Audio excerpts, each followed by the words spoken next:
There is this huge burning fiery pit, and it's in a country you might never have heard of that's said to be one of the least visited on Earth, Turkmenistan.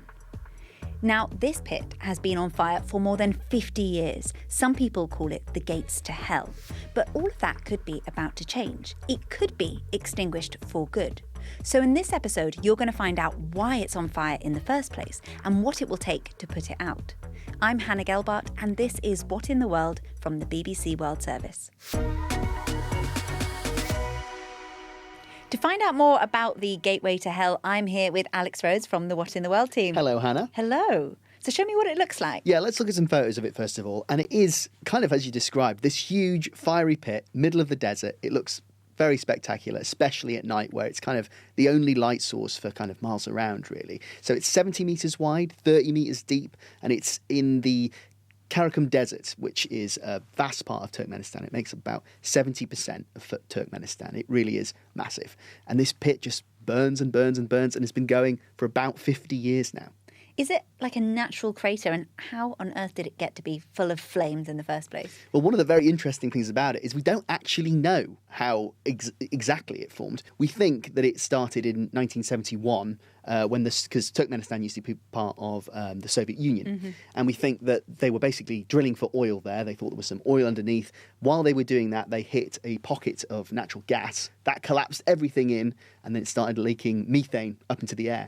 So some bright spark thought, well, we'll just burn it off. How much gas can there be under this thing? So they set it on fire, and it has been burning ever since. They thought it would just burn off straight away, but it's tapped into this huge reservoir of gas underneath the desert. It sounds quite dangerous to me. And you've spoken to one person, the only person, I believe, who has ever been down into the pit. Yeah, one bloke. This is why men live less long than women, by the way, because, one man in 2013 decided he was going to go into this thing where temperatures, go into the hundreds of degrees. His name is George Karounis, and he went down in 2013. I spoke to him earlier. My name is George Karounis, and I am explorer in residence with the Royal Canadian Geographical Society. Being at the bottom of the Darvaza Gates of Hell crater was probably about as close to visiting another planet as you can here on Earth. I was leading an expedition for National Geographic to go to the bottom and gather samples of the soil to see if there's any bacteria living in this hot, methane-rich environment. And when I finally arrived in the country and we drove out into the desert and I walked up to the edge, my very first thought was, this is impossible. I'll never be able to do this. It's too hot. It's too dangerous. What was I thinking? But what I did was we camped beside the crater for a week, and we spent every day studying the crater, and we measured how the heat is circulating in the crater, and we learned that the hot air rises up along the edges and cooler air drops down in the center. I'm not going to say it wasn't scary when I stepped off the edge and put all my weight on that rope over a giant pit of burning gas, because, it was very scary. I was able to descend down in the very center of the crater, touch down at the very bottom, and then the clock was ticking. I only had 17 minutes. And looking around, it was the most terrifying and beautiful place I think I've ever set foot. And I've been in a lot of strange places, like inside erupting volcanoes in the eye of hurricanes. And this place was special because it felt like this coliseum of fire. And I knew that every step that I took was a place where no human had really set foot before. I measured a ground temperature at one point of 400 degrees Celsius. That's as hot as a pizza oven. And yet there are not many, but there are some organisms living down there. And the reason why I was doing that is because there are planets outside of our solar system that have hot methane-rich environments that NASA has discovered. If what I've discovered in this crater can give us clues as to where we might want to look for life outside of our solar system, then who knows how many decades in the future that might help to serve as a signpost, a guide, if you will, for future explorations. So, Alex, not many people like George get to go down into this pit, but it is the biggest tourist attraction in Turkmenistan. So why are they trying to put it out? Well, when we say it's the biggest tourist attraction in Turkmenistan, we've got to sort of scale that for size. We're not talking the Eiffel Tower here. Right. Very few people go to Turkmenistan, and most of them end up at this pit because there's not loads to see and it's not really set up for tourism in the country. We'll talk a little bit more about Turkmenistan in a bit. But essentially, Yeah, there's been a mixed relationship between the government and this pit, because for a while it was obviously quite the national embarrassment, this kind of flammable pit, not a million, about 250 kilometres from the capital, just burning endlessly. And for a while, they didn't want to talk about it too much. Then they thought, oh, maybe we'll make a virtue of it. People kind of want to see it. We'll turn it into a tourist attraction. They renamed it officially. So, the Gates of Hell, not great for tourists, so they called it the Shining of Karakum, after the desert, basically.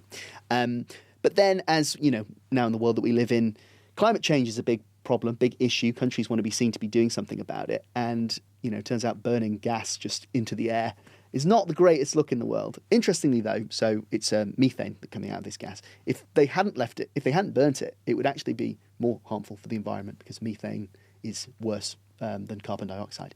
So they decided in 2022 that they wanted to do something about it and seal it off. So the then president at the time went on state TV to say, right, we're going to switch this thing off, essentially. And the idea was to make basically not another crater, but a sort of a reservoir, sort of tap into the reservoir further up the chain. So essentially you can, harvest the gas, sell it, because this costs millions and millions of pounds worth of gas going into the air, burned off all the time. Go further up the line, tap into it, sell it, that sort of thing. They decided to do this in 2022.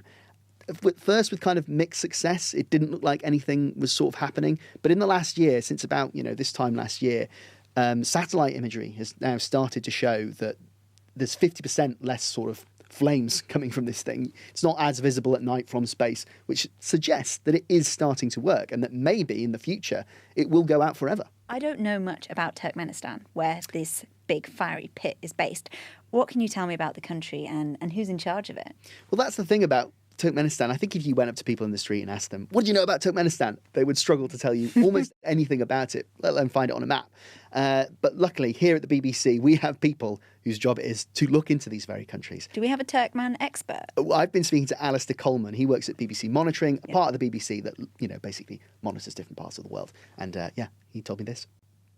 It's one of those Central Asian countries which people tend to group together as the stands, and huge gas deposits. But it's the fourth largest gas deposits in the world. They should be absolutely rolling in money, but they're not. Since they became independent from the Soviet Union in 1991, there's been a series of autocratic rulers, and it also has a very poor human rights record.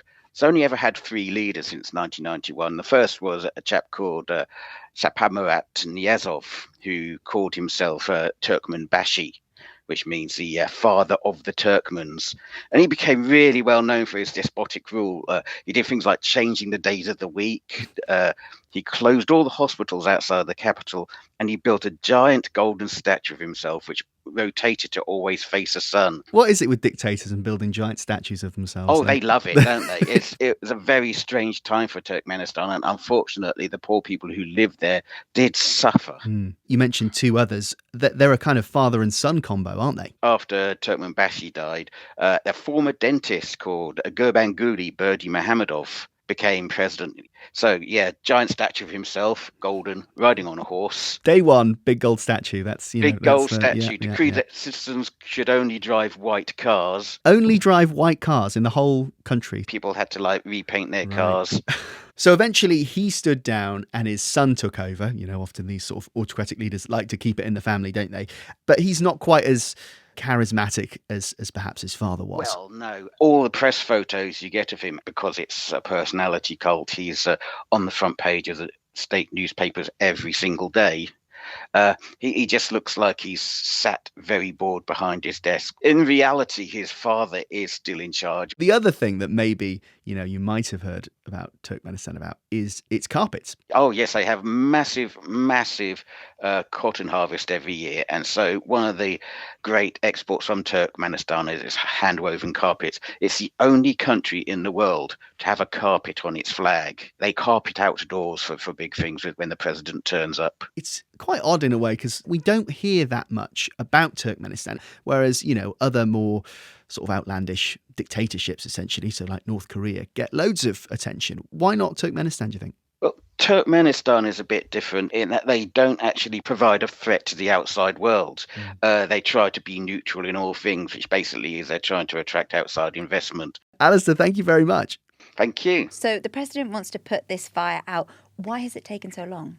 I think just because partly it's a little column A and a little column B, and that one, it's very difficult. You know, think about like a sort of gas hob at home. You know, you've got that, you turn that on, you light it on fire. Unless you cut off the gas, it will just keep burning.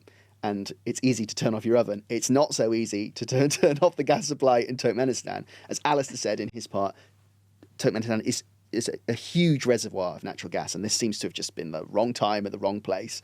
And also, you know, due to the kind of political circumstances of Turkmenistan, it's a bit cut off from the rest of the world. A lot of, the GDP isn't very high. It's quite a poor country. You know, there's not been the kind of will to do something about it. And they couldn't really quite make their minds up about what they wanted to do about it for a long time. First, they were like, it was kind of just, hidden away. Then it was like, oh, let's turn it into a tourist attraction. Now it's like, oh no, let's switch it off. It's been a lot of kind of, it seems to be something that could only happen in Turkmenistan, basically. Oh, interesting. You touched briefly on the environmental impact of burning this much methane, but what is it actually doing to the environment having a fire burn day in, day out for more than 50 years? Well, it's burning, when you burn methane, it turns into carbon dioxide. We know carbon dioxide is a fossil fuel, bad for the environment, things like that. It's often, so if you look at pictures of an oil rig or videos of an oil rig, you'll see on top, or big oil fields, there's what's known as flaring, where they burn off this excess gas. And that is, that's quite damaging for the environment in itself, but nothing on this scale. They think something like it's burning 1 million cubic feet worth of gas a day. And in terms of, that's bad for the environment. And it's basically just setting money on fire. You could be, putting this into, harvesting this gas properly and selling it to places that need it instead of just literally torching it. Alex, thanks so much for coming on the podcast. Thank you very much. And thank you for listening. That is it for today's episode. This is What in the World from the BBC World Service. I'm Hannah Gelbart, and we'll be back with another episode soon. Maybe by then the flames will truly be out. Thank you so much for joining us. Bye.